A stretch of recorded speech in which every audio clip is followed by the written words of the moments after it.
بسم اللہ الرحمن الرحیم لا الہ الا اللہ محمد الرسول اللہ وصلی اللہ تعالیٰ علی خیر خلقہ نور عرشہ زینت فرشہ افضل الانبیاء والمرسلین حبیبنا و سیدنا و سندنا و شفیعنا و مولانا محمد وعلی آلہ و اصحابہ و اہل بیتہ و ازواجہ و ذریاتہ اجمعین برحمتک یا ارحم الراحمین برحمتک یا ارحم الراحمین برحمتک یا ارحم الراحمین۔ مصطفیٰ ذات یکتا آپ ہیں، رب نے جس کو یک بنایا آپ ہیں، آپ جیسا کوئی ہو سکتا نہیں، اپنی ہر خوبی میں تنہا آپ ہیں، آپ کی خاطر بنائے دو جہاں، اپنی خاطر جو بنایا آپ ہیں۔ سبحان اللہ۔ صلو علی الحبیب صلی اللہ تعالیٰ علی محمد صلی اللہ علیہ وآلہ وسلم۔ ہمارے پیارے نبی کریم صلی اللہ علیہ وآلہ وسلم کی مثل کوئی نہیں۔ پیارے نبی کریم صلی اللہ علیہ وآلہ وسلم اللہ تبارک و تعالیٰ کے محبوب ہیں۔ اللہ تبارک و تعالیٰ قرآن پاک میں پیارے نبی کریم صلی اللہ علیہ وآلہ وسلم کے بارے میں فرماتے ہیں۔ سورہ الم نشرح آیات نمبر 4 ورفعنا لک ذکرک، ترجمہ اور ہم نے تمہارے لیے تمہارا ذکر بلند کر دیا۔ سبحان اللہ۔ سورہ کوثر آیات نمبر 1 اللہ تبارک و تعالیٰ فرماتا ہے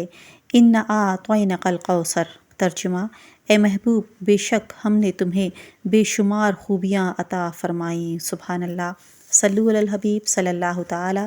علی محمد صلی اللہ علیہ وآلہ وسلم۔ سورہ منافقون آیات نمبر 8 اللہ تبارک و تعالیٰ فرماتا ہے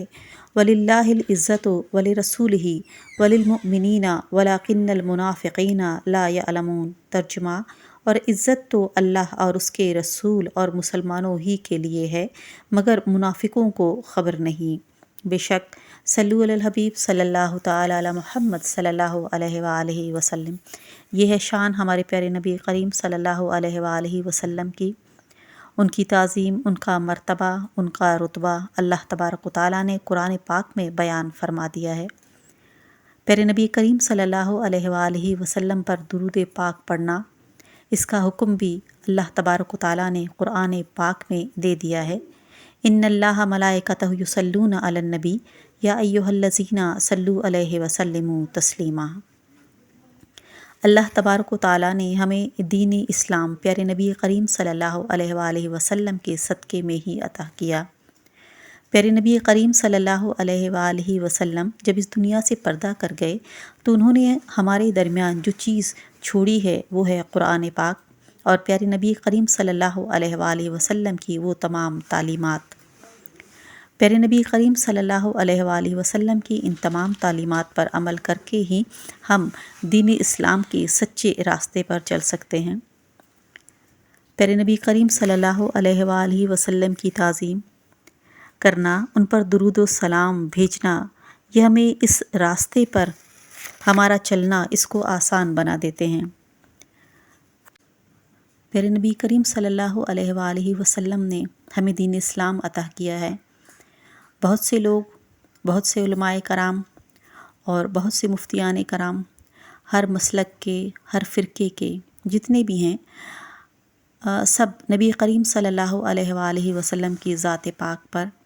بہت ساری باتیں کرتے ہیں۔ حالانکہ یہ تو ہمارے پیارے نبی کریم صلی اللہ علیہ وآلہ وسلم کے متعلق جو کچھ بھی بیانات ہوتے ہیں، پہلے ہم اس چیز کے بارے میں سوچیں کہ نبی کریم صلی اللہ علیہ وآلہ وسلم نے ہمیں جو دین دیا ہے، ہم جو مسلمان ہوئے ہیں تو ہم مسلمان اس لیے نہیں ہوئے کہ ہم پیارے نبی کریم صلی اللہ علیہ وآلہ وسلم جب اس دنیا سے پردہ کر گئے ہیں تو پھر ہم ان کی ذات پاک پر باتیں کریں، بلکہ ہم نے صرف اس دین پر چلنا ہے، دین اسلام کے راستے پر چلنا ہے۔ ہم نے پیارے نبی کریم صلی اللہ علیہ وسلم کی ذات مبارک پر تنقید، استغفر اللہ، ان پر باتیں نہیں کرنی۔ پہلے ہم نے دین اسلام پر چلنا ہے، اپنے عقیدے کو درست کرنا ہے، اور دین اسلام میں ہمیں جو اسلام کے 5 ارکان ہیں ان پر ہم نے عمل کرنا ہے اور اپنی زندگی کو سنوارنا ہے۔ پیارے نبی کریم صلی اللہ علیہ وآلہ وسلم نے تو ہمیں راستہ دکھا دیا ہے کہ آپ نے اس راستے پر چلنا ہے، آپ نے قرآن پاک سے روشنی حاصل کرنی ہے،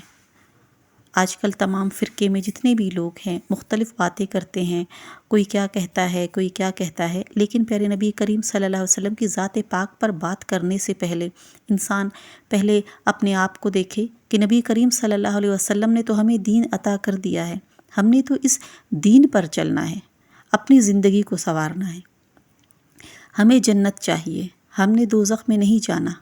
اور جنت میں جانے کا راستہ ہی وہی ہے جو ہمارے پیارے نبی کریم صلی اللہ علیہ وآلہ وسلم نے ہمیں بتایا ہے، ہم نے تو اس راستے پر چلنا ہے۔ اور اگر کوئی انسان نیکی کے راستے پر چلتا ہے تو جنت، اور برائی کے راستے پر چلے گا تو دوزخ۔ پیارے نبی کریم صلی اللہ علیہ وآلہ وسلم نے سب کچھ بیان کر دیا ہے، اور پیارے نبی کریم صلی اللہ علیہ وآلہ وسلم کے بارے میں باتیں کرنے سے پہلے بس ایک چیز ہی ہمارے لیے کافی ہے کہ پیارے نبی کریم صلی اللہ علیہ وسلم کا خلق قرآن ہے، اور نبی کریم صلی اللہ علیہ وآلہ وسلم کی ذات مبارکہ، اس کے بارے میں اللہ تبارک و تعالیٰ تو فرما دیتے ہیں کہ وہ رحمت للعالمین ہیں۔ پیارے نبی کریم صلی اللہ علیہ وآلہ وسلم کا رتبہ، ان کا مرتبہ تو بہت بلند ہے۔ ہم نے صرف دین اسلام پر چل کے اپنی ذات کو بہتر بنانا ہے، اپنے لیے نجات کا راستہ ڈھونڈنا ہے جو ہماری فلاح کا ہو، جو ہماری نجات کا ہو، اور ہمیں اسی راستے پر چلنا ہے۔ اللہ تبارک و تعالیٰ ہمیں اس چیز کو سمجھنے کی توفیق عطا فرمائے، بلکہ ہمارے ذہنوں کو اس طرح سے کھول دے کہ ہم مختلف فرقہ واریت میں نہ پڑیں، بلکہ ہمارا اللہ ایک، ہمارا رسول ایک، ہمارا خانہ کعبہ ایک، ہمارا قرآن ایک، ہمارا دین ایک، اور ہم سب مسلمان ہیں، اور مسلمان جو ہے وہ کبھی شرک کے بارے میں سوچ بھی نہیں سکتا، کیونکہ جب وہ نماز پڑھتا ہے تو وہ اللہ تبارک و تعالیٰ کے حضور سلنڈر کر لیتا ہے کہ اللہ میں نے سب کچھ چھوڑ دیا اور تیرے حضور میں سجدے میں جھک گیا ہوں۔ ایک بات آپ سے کہوں کہ کبھی بھی کوئی مسلمان کبھی بھی شرک نہیں کر سکتا، کیونکہ جب وہ سجدہ کرتا ہے تو وہ اللہ تبارک و تعالیٰ کو سجدہ کرتا ہے، اور کسی سے مسلمان سے، چاہے وہ اس کا کوئی چھوٹا بچہ ہی ہو، جب وہ نماز پڑھ رہا ہو، آپ اس سے یہ سوال کریں کہ کیا تو اللہ تعالیٰ کے سوا کسی اور کو سجدہ کرے گا؟ وہ کبھی بھی اس چیز کے لیے راضی نہیں ہوگا، بلکہ اس کا جواب ہی یہی ہوگا کہ نہیں، میں تو سجدہ صرف اپنے رب کو کرتا ہوں۔ جب مسلمان جب یہ کہتا ہے، جب نماز پڑھتا ہے، تو پھر شرک اس کے لیے ہے ہی نہیں، اور وہ شرک کر ہی نہیں سکتا۔ اور دوسری بات، ہمیں اگر اپنی زندگی کو سیدھے سانچے میں ڈھالنا ہے تو وہ اسلام کی تعلیمات ہیں، اور اسلام کی تعلیمات پر چلنا پیارے نبی کریم صلی اللہ علیہ وآلہ وسلم کی تعلیمات پر چلنا ہے۔ بس اللہ تبارک و تعالیٰ سے دعا ہے کہ اللہ تعالیٰ ہم سب کو، اہل امت مسلمہ کو، پیارے نبی کریم صلی اللہ علیہ وآلہ وسلم کے بتائے ہوئے راستے پر چلائے، دین اسلام کے راستے پر چلائے، حق اور سچے راستے پر چلائے، اور ہم سب کو باعمل مسلمان بنائیں۔ صلو علی الحبیب صلی اللہ تعالیٰ علی محمد صلی اللہ علیہ وآلہ وسلم۔